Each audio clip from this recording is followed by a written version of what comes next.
Well, although our cannas got off to a late start this year, they're really up and blooming now and filling up a nice void at the back of one of our flower gardens here in Oklahoma Gardening.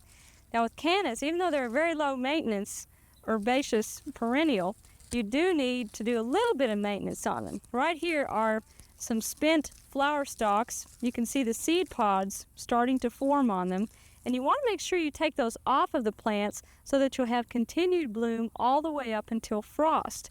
If you allow the cannas to go ahead and set seed pods and produce seed, it will rob them of the nutrients they need to produce more foliage. Also, it tricks them into thinking their job has been done and they'll stop making flowers. So if you want them to continue producing, just go through and cut out the spent blossoms. We have a new one coming up in here, so we'll take this one off. And then back over in here we have a few. And you may, if you've got a thick canna planting like ours, you may have to wade into the foliage a little bit, but I think it'll be worth it for you.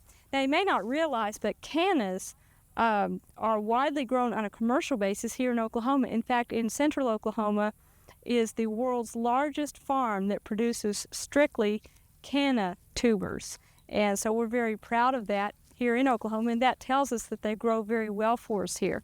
Remember, if you're thinking about color in your garden for next year, and this winter you're planning orders of summer flowering bulbs, think about cannas. They come in the tall varieties, such as these orange ones, in a wide range of colors, everywhere from bright yellow to orange to deep red. And then there are some very dwarf varieties. There are some that only get about 2 feet tall. So you might want to consider a wide range. Remember that cannas need full sun, and obviously they need a lot of room to grow. And they also like a lot of water, so keep that in mind when you're growing them. We hope you've enjoyed this classic from the Oklahoma Gardening Vault. Remember, even though these tips and techniques are timeless, there's always something new to learn in the world of gardening.